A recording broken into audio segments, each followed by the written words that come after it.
Hey guys, it's Marco again. In today's Ultimate Rogue Guide for Phase 3 of SoD, I'll cover everything you need to know about rogues in Phase 3. With the help of the guide, you should be able to get 99 logs if you have a good raid group. I'm helping you out with the guide, and you can help me by pressing that like button and even subscribing, since it took me quite a while to make this guide. I also have a Patreon page if you want to help out further, together with some perks. But enough about that, we have a lot to cover, so let's immediately jump into it. In this video, I will give numbers based on simulations, so you can see how much DPS are you missing out when not having some consumables or world buffs on a 90 seconds fight with about 5000 iterations using BiS gear with focused attacks and carnage runes. Pure DPS numbers aren't as important as much as is the percentage upgrade, since I simulated a lot and sometimes I would leave some stuff out by accident. Also, it's important to note, these are simulations and there is always a margin of error depending on the number of iterations. But it's mostly a plus minus of a few DPS. Before getting into the raid, you want to have all the consumables and world buffs that you can get, so let's start with that. For the consumables, you want to get Elixir of the Mongoose.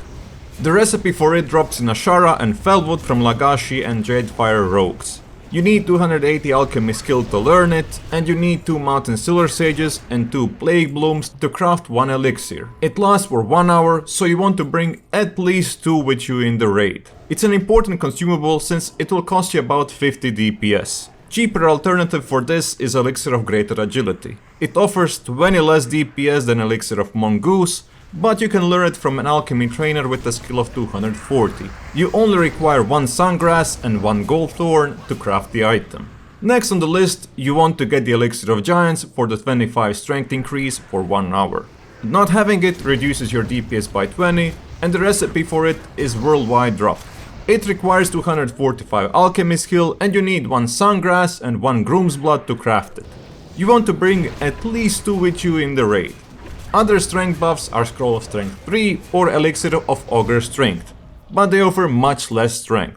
Then we have Winterfall Firewater, which increases your melee attack power by 35 and your size for 20 minutes. Not having this one reduces your DPS by about 23, but you will need to have several of these for the whole raid duration due to its low 20 minutes duration time. This is a drop from Winterfall Furbolgs, which are found all over Winterspring. Another super important potion is Atal-Ai Mojo of War, which increases melee attack power by 48, together with a chance of proccing 35 agility buff for 10 seconds. You get this from turning in Flask of Atal-Ai Mojo, which drops in Sunken Temple, to Zalgo the Explorer on Zandalar Island in Stranglethorn Vale. You can have 2 of these and they last for 2 hours each. Not having this flask will cost you about 45 DPS. If by any chance you can't get this mojo, you can get Ground's Korpok Assay, which increases your agility by 25 for 60 minutes. However, using this you will lose 16 DPS compared to the mojo. This quest can be done in Blasted Lands, and you're required to get 3 Scorpion Pincers, 2 Vulture Gizzards and 1 Blasted Boar Lung. We are the only class which can use Thistle Tea, which restores 100 energy immediately. It has a 5-minute cooldown and you want to have at least 1 for each of the fights. Even though it's a simple potion, without using it you're losing about 88 DPS. You need it to complete the poison quest in order to get the recipe for it, and it requires cooking skill of 60. You need 1 Swift Thistle and 1 refreshing spring water to craft it. If you deleted the recipe, no worries, you can get it at Ravenhold from the poison vendor. You can have 2 food buffs, and in order for that to happen, you need to do it in the correct order. You first need to get the food buff and then use Dragon Breath Chili. Not having Dragon Breath Chili costs you 46 DPS on solo targets, and that number just increases with more targets. It's 46 DPS because there are ways to increase the Dragon Breath Chili's damage, but we'll talk about that in a minute. This buff makes you spew fire in front of you after hitting the enemy with a melee attack and lasts for 10 minutes. That means that you will need several of them for 1 raid. You need a recipe for this, which you can buy from 3 vendors. Just a note that Supercellar 680 isn't always there, he spawns after the caravan comes there. In order to learn the recipe, you need 200 cooking skill and a small flame sack and mystery meat. For the food buff, you want to get your hands on grilled squid, which offers 10 agility for 10 minutes. You will need several of them for the full raid, and not having this food buff will cost you 13 DPS. You will need a recipe to craft this, which is purchasable in tanneries from Geekix. To craft it, you only need a winter squid, but you can only fish it from 23rd of September all the way to 20th of March. However, there is an alternative to grilled squid, but it requires farming Argent Dawn Reputation to Revered, which is super hectic to farm at level 50. I'm talking about Blessed Sunfruit, which increases your strength by 10, and this buff is only 5ish DPS behind the squid. You can buy this from any Argent Dawn Quartermaster. Now we have to talk how to increase your Dragon Breath Chili damage. Its damage is increased by spell damage increase, so you actually want to get Greater Arcane Elixir, which increases spell damage by 35 for 1 hour, and not having that elixir will cost you about 30 DPS per target. The recipe is hard to come by, and it's a world drop from high level dungeon elite mobs. You require 285 alchemy to learn it, and 3 Dreamfoils and 1 Mountain Silver Sage to craft it. You can use cheaper alternatives in Arcane Elixir and Lesser Arcane Elixir, but they offer much less spell damage and last only 30 minutes. You can also get a few interesting consumables, which increase your DPS even further. First being Elixir of Coalesced Regret, which lasts for 2 hours and offers +1 to all stats. It's quite of a meme buff and it's quite expensive, requiring 5 Strangle Kelps, 5 Grey Moss and 1 Soul Dust to craft it.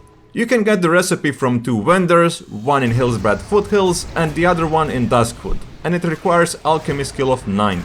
Second and more important DPS upgrade, if you can say so, is Boggling Root, which increases all your physical damage by 1. You can get 3 of these whenever someone turns in the quest from Glowing Fruit in Teldrassil. Next up we have weapon enchants. On your main hand you actually want to have a Feral Druid or a Shaman in your party for Wild Strikes or Wind Fury. But for offhand you want to have Shadow Oil, especially if you have a Shadow Priest in your raid. Not having Shadow Oil will cost you about 14 DPS. There are 3 vendors which sell this recipe and you need to have 165 alchemy skill in order to craft it. You will need 4 Fade Leaves and 4 Grave Mosses to craft one, and you need about 3 of them for the raid, since they last for 30 minutes. However, cheaper alternative is Dense Sharpening Stone, which is only a few to several DPS behind. Recipe is learned from a Master Blacksmither and requires 250 blacksmithing skill and only 1 dense stone to craft. Last consumable, which is excellent for non-engineers and a ton of players don't know about it, is Crystal Charge. This shares cooldown with other engineering explosives and it does anywhere from 383 to 517 fire damage to targets, and it's an instant cast. The problem is that it has a lot smaller damage radius. It's a repeatable quest and you need to bring 10 red power crystals and 10 yellow power crystals to Northern Pylon in Ungoro. However, you need to do Crystals of Power quest in order to unlock it. The last and the least needed consumable, which will boost your DPS even further, is Oil of Immolation. It has no cooldown, but the buff lasts for 15 seconds and you do 50 fire damage to any enemy around you every 3 seconds. The recipe is taught by your alchemist and you need to have 205 skill to craft it, together with 1 Fire Bloom and 1 Gold Thorn. We are finished with all the non-profession specific consumables. Best DPS professions are usually leatherworking together with engineering. Leatherworking just offers the best crafted items, and engineering utility and bombs. Goblin Separate Charge is the best bomb that you can use, it requires Goblin Engineering, but in SoD you can get that even if you're a Gnomish Engineer after finishing an annoying questline. Not having Goblin Separate Charge won't cost you almost any DPS unless there is more mobs, and that will come in handy for most of the Sunken Temple fights. Sapper has a 5-minute cooldown and it requires engineering skill of 205 to use. However, if you're planning on speedrunning and not just logging high DPS, you still want to be an engineer for the bigger Sapper AoE damage and target dummies, which are also super important. If you don't want utility, you can go for alchemy, which offers 2 consumables that will increase your DPS by about 45, if you aren't fighting more than 1 target. You can craft Flask of Everlasting Nightmares after finishing the Phase 3 Epic Crafting quest. You require Alchemy skill of 250, 10 Nightmare Seeds and 1 Inert Mantle of Nightmares. Second alchemy item which you can use to boost your DPS is Mildly Irradiated Rejuvenation Potion.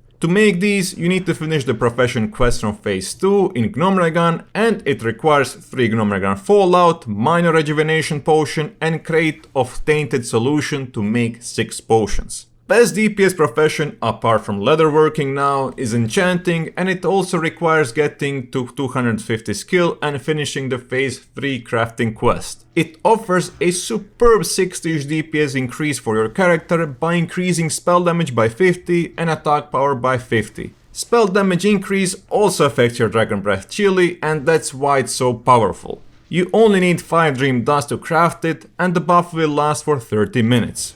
You need Rune True Silver Rod to craft it, that has been changed from Rune Arcanite Rod. With all these consumables, you're still not ready for the raid. First you need to get the Darkmoon Fair buff whenever it's up either in Mulgore or in Elven Forest. You need to talk to Sage and hit First Chat Bubble twice, and he's going to grant you Dark Fortune of damage, which just increases your damage by 10%. For the fervor of the Temple Explorer, you need to be in Booty Bay or on the Zandalari Island when the buff drops when someone turns in Scapula of the Fallen Avatar. The buff increases your critical strike chance by 5%, spell damage by 65% and all stats by 8%. It has a similar DPS boost as Darkmoon buff. Last world buff comes from Sunflower Serenade. This buff only lasts for 1 hour compared to other 2 which last 2 hours. This is the weakest buff of the bunch. Not having this buff will cost you about 120 DPS. In order to unlock this world buff, you need to do a small quest chain in Felwood. You first need to get 15 blood ambers, and then you gain the ability to acquire corrupted items by skinning, killing mobs or whatever you want to do. I prefer killing mobs, and when you get 6 corrupted soul shards, go back to the quest giver and she will offer you 2 Cenarium Plant Salve. Now you can just find any of the sunflowers inside of Felwood. Preferably for this you want to use Nova World Buff add-on. Give 2 Cenarium Plant Salve to the plant, and then you and your other party members will be able to get the world buff. With the world buffs behind us, we need to talk about the raid composition for you to do the maximum DPS. You want to have a Balance and Feral Druid with improved Mark of the Wild, Fairy Fire, Mangle debuff, Dream State,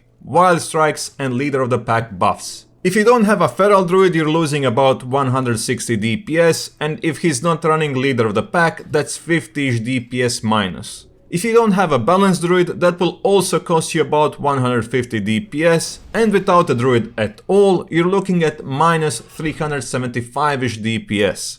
We need our furry friends in all forms. When it comes to Hunters, Aspect of Lions offers about 65-ish DPS, True Shot Aura, which is an insane buff, offers almost 100 DPS upgrade, and lastly you want that a melee hunter in your raid has an offhand fist weapon for increased poison damage, which is about 38 DPS upgrade. You need a paladin with Blessing of Might or a shaman with Grace of Air and Strength of the Earth totems. Shamans offer about the same DPS upgrade as paladins if you exclude the possible Storm Strike nature damage bonus, and you will lose about 90-ish DPS without their buffs. Then you have the Warrior's Battle Shout. If you don't have that, we're losing 110-ish DPS. Then you want to have a Warlock with the Curse of Recklessness, which is another 75 DPS increase. Minor classes that you need is a Mage for the fire damage increase for your chili, together with Shadow Priest, Shadow Weaving for your Shadow Oil DPS. If you have no Shadow Priest, I would rather use Sharpening Stone. Also, ideally you want another rogue to do improved exposed armor, which is a few percentage DPS increase. If not that, you want a priest to sunder the target's armor, and the least wanted armor reduction is warrior sunder armor. Another thing that you want is that your tank uses Gift of Arthas for 30 DPS upgrade. There is probably more things that can buff your DPS, like Battle Chicken from Gnomregan, but now we're kind of going too much with counting those two. After I listed all the consumables, raid buffs, roll buffs, debuffs, one would ask what are rogues? Vast majority of our damage is coming from preparation, buffs and raid composition. We're getting to the gear part of the video, and gear doesn't affect us nearly as much as the buffs. You can come naked to the raid with 2 level 1 daggers and fully buffed. And you would out DPS the best geared rogue without anything. So keep that in mind. Preparation and raid composition is the key in Classic, and that's why you need to be good to your raid mates, and you need to have a lot of gold income so you can afford everything. When it comes to your runes, you want to run Deadly Brew on your chest slot, Master of Subtlety on your boots, Envenom on your legs, Shadow Step on your belt, and Mutilate on your gloves. With the Phase 3 we actually got quite good runes, and all of them are viable and will see some play. Starting with Bracer runes, Carnage is the flat out winner when it comes to terms of overall damage on one target.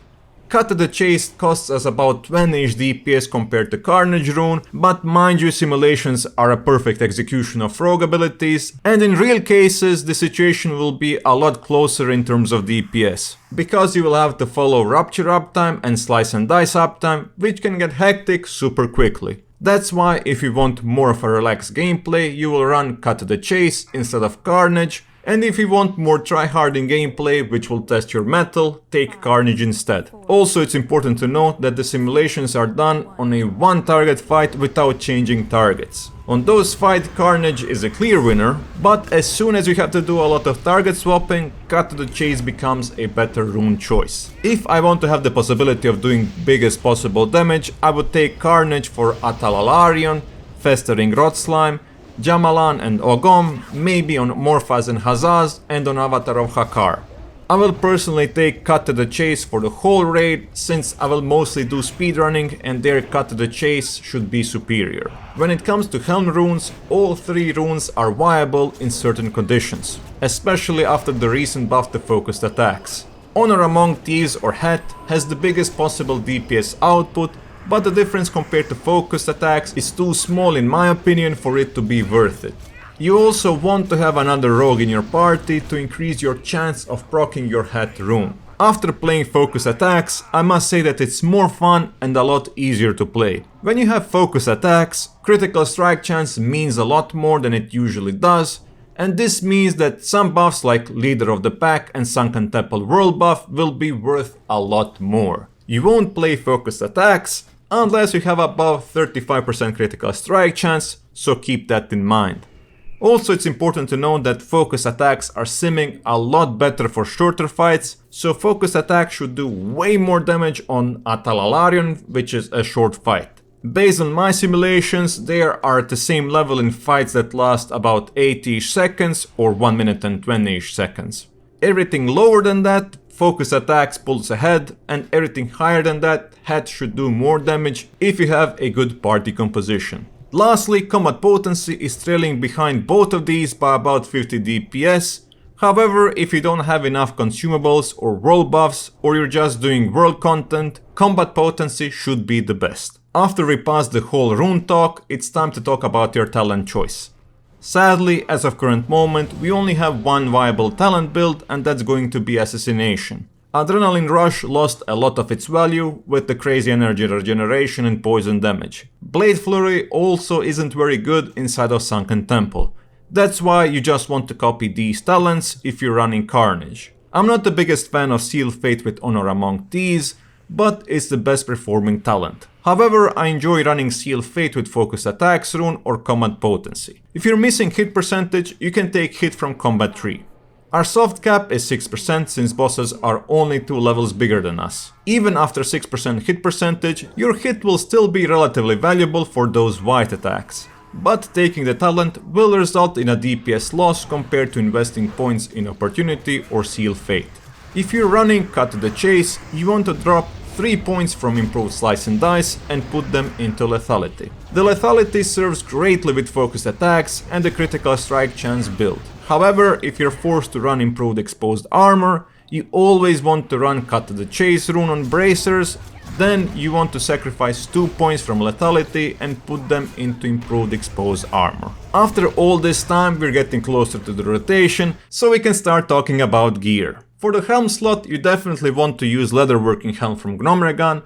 However, if you aren't a leatherworker, Embrace of the Lycan from the last boss in Zul'Farrak is your best replacement. You want to enchant your helm with Libram of Voracity for 8 agility increase, which increases your DPS by about 12ish DPS. You will need a black diamond, super easy drop in BRD, Libram of Voracity, rare world drop which will cost you a lot, 4 Whipper root tubers which are found in Felwood, and you will also need to cleanse them just like you did for the Sunflower world buff. But you will need 3 Cenarion Salve for each cleansing, and you will get anywhere from 3 to 7 of them per cleanse. Lastly, similar to Arcane's Charge Bomb, you can get 6 Crystal Forces from Ungoro's East Pylon by giving it 10 green and 10 blue power crystals. For amulets, your best one is from Sunken Temple, and it drops from the 4th boss of the raid. However, it's such a minor upgrade that you can run your Gnomregan necklace and you almost won't see any DPS difference.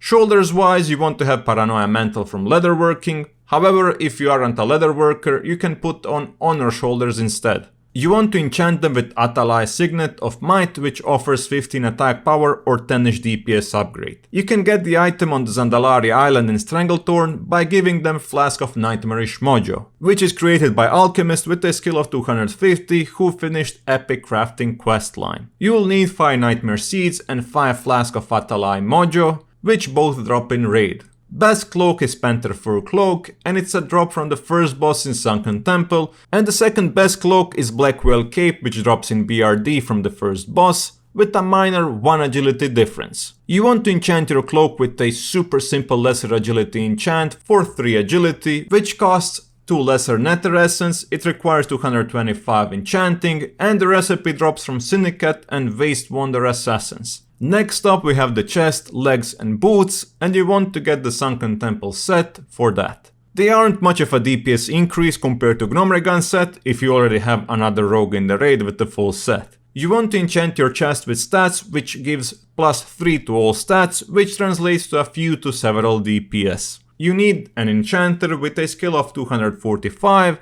large radiant shard, 3 dream dust and 2 greater nether essences for this enchant, and it's learned at the trainer in Uldaman. Legs enchant is the same as the helm enchant, and lastly you want to enchant boots with greater agility for +7 agility increase, which is a similar DPS increase as Libram of Voracity. You will need 8 greater eternal essences, 295 enchanting skill, and the recipe is a world drop from higher level mobs. For bracers, you want to get Forest Stalker bracers from Warsongald's Reputation, or if you're an engineer, Void Power Slayer's Wem braces have a small edge over them. You want to enchant your bracers with superior strength, which increases your strength by 9, and it also increases your DPS by several points.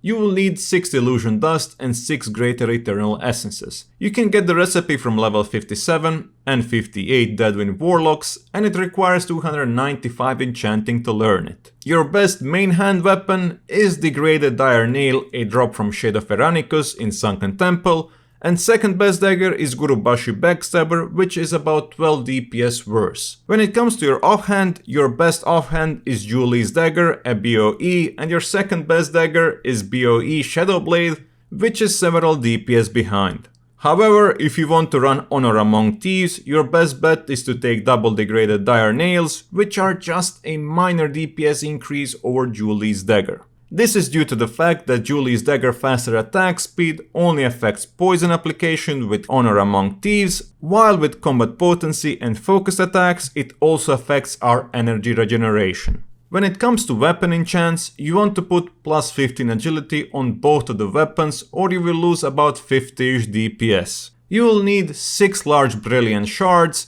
6 eternal essences, 4 illusion dust and 2 essences of air for each weapon. Recipe requires enchanting skill of 290 and honored reputation with Timbermaw Hall to purchase it. The biggest issue with this enchant is the fact that it's super expensive, but you can get 2 fiery weapons which are 20 DPS behind on +15 agility enchants. You will only need 4 radiant shards and essence of fire for each weapon, which is much cheaper. Also the recipe drops from Pyromancer in Blackrock Depths. Best ranged weapon is BOE Precisely Calibrated Boomstick, and second best ranged weapon is Gutbuster for focused attacks, and either Stinging Longbow from Festering Rot Slime or BoE Skull Splitting Crossbow for combat potency or Honor Among Thieves. And not having precisely calibrated boomstick will cost you about 12ish DPS. When it comes to gloves, we have a surprise winner for focused attacks. You want to get BoE Gloves of Holy Might, which have a super minor edge compared to Gloves of Pathfinder, a quest reward from Winterfall activity, and foul-smelling Fighter's Gloves from Festering Rot Slime boss in Sunken Temple. However, for other two Helm runes, you want to have either Gloves of the Pathfinder or foul-smelling Fighter's Gloves. And you want to enchant your gloves with greater agility, which has the similar benefit as Voracity enchant. You will need 3 lesser internal essences and 3 illusion dust. You need an enchanter with 270 skill and a recipe which drops from Legacy rogues in Ashara. BiS Belt also offers one surprise, and that's the fact that the BiS Belt comes from Honor Arati base and reputation in a level 48 edition due to its critical strike chance increase. Second best belt is Girdle of Bestial Fury from Arena boss in BRD, and it's several DPS behind. When it comes to other two Helm runes, Girdle is their BiS, with Temple Looter's Waistband being just 2 attack power behind as the second best belt. For rings, you want to get Band of the Wilds from Wild Offerings vendor together with quest item reward from the last boss of Sunken Temple. They are better than Blackstone Ring because they increase your chance to hit with spells, which ends up being a several DPS difference. When it comes to trinkets, hands down the best trinkets are Dark Moon cards, Sandstorm and DK. Sandstorm for me does a bit more damage than DK, even on solo target fights, but its real power is in AoE situations. However, simulations wise, DK should do more damage, and that's probably because in real fights one Sandstorm cast can hit boss multiple times. Other trinkets which are good are Breath of the Beast from Wild Offerings vendor, which is 25ish DPS behind on the Sandstorm. I would put Gyromatic Experiment from Last Boss in Gnomregan as my second trinket, and if I'm Horde, Rune of Guard Captain from Job Opening Quest in Hinterlands. The last interesting trinket is Roar the Guardian from Emerald Warden Exalted Reputation, because when you activate it, you can snapshot your deadly poison damage, and your deadly poison damage will do increased damage for the rest of the fight. But Deadly Poison's attack power damage scaling isn't that much significant, since Deadly Poison does a very small damage in your overall DPS. When it comes to best races in terms of DPS, for the Alliance side you want to be a Night Elf because they have increased agility rating, but the difference is minor and it's only a few DPS. However, hands down the best rogue race is yours Zag favorite, Orcs with 25ish DPS increase. Finally, we came to the topic that all of you have been waiting for, opener and rotation. Let's start with the crowd favorite, easy runes, focus attacks together with cut to the chase. You want to start all the boss fights as near to the boss as you can, so you don't lose any uptime on your melee attacks. Luckily, you can come behind most of the bosses in Sunken Temple. However, if you're a bit further away from the boss, either shadow step to the boss or exit the stealth if you're super close to immediately starting DPS. Your first ability should be Mutilate, followed by Slice and Dice. After that, you will do Mutilates until you land on 4 or 5 comma points. And then you will wait for a bit of energy or your deadly poison stacks to reach 4 or 5 to press Envenom. Follow that with 1 or 2 Mutilates into next Envenom, and that's the whole opener and rotation. However, the difference between a good and a great rogue player is the fact that you can follow your Envenom buff. You want to keep the maximum uptime of that buff, and you want to put your Mutilates in while the buff is still running. Also, for example, if your Envenom buff is still running, you have a lot of energy stored and 4 comma points on the target, you can hit additional Mutilate to get 5 comma points and wait with Envenom until your all buff expires. This way you won't roll the RNG dice on energy restoration and you will have 1 second longer buff. But if your energy level is low and you have 4 comma points and Envenom running, you want to store energy until the Envenom buff expires, and then you will hit a new Envenom followed by Mutilate. When we're talking about the Carnage build with focus attacks, you want to start your combat by being behind the boss and using Garrote followed by Mutilate into Slice and Dice. The exceptions are when you can't be behind the boss to Garrote the target, like the second boss in Sunken Temple, or if you have a target swap. In that case, you want to start with Mutilate into Slice and Dice into Mutilate Rupture. Carnage build is more difficult than Cut to the Chase because you need to pay attention that you have as much uptime on Slice and Dice and Rupture. If both of them are expiring at the same time, you want to first use your Slice and Dice after a single Mutilate, followed by Mutilate and Rupture. So your order of importance is maintaining Slice and Dice, then maintaining Rupture, and if both of those cases are satisfied, you can spend your common points for Envenom. I still use Envenom only at 4 or 5 common points, while I'll use Slice and Dice and Rupture at 3 common points if I have to, as long as they keep running. Also make sure that you don't overlap your Rupture, you need to let it have the last tick of the damage before applying a new one. And for the last note, you need to be aware of the boss HP, because sometimes it's actually going to be useless to Rupture the boss if he's about to die. Last build that I want to talk about is the Honor Among Thieves with Carnage Rune build. It's similar as Focus Attacks or Combat Potency build,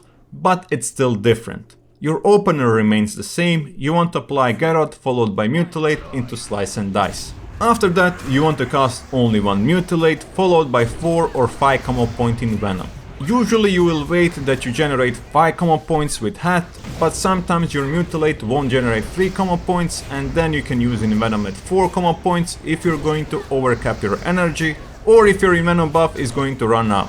Again, the most important part of this build is maintaining Slice and Dice and Rupture, and just with that you can get insane Envenom crits. This build will definitely feel weird at the start, because you only need to hit one Mutilate before using your finisher move, and sometimes due to lack of energy you will waste a few common points even though you only hit one Mutilate.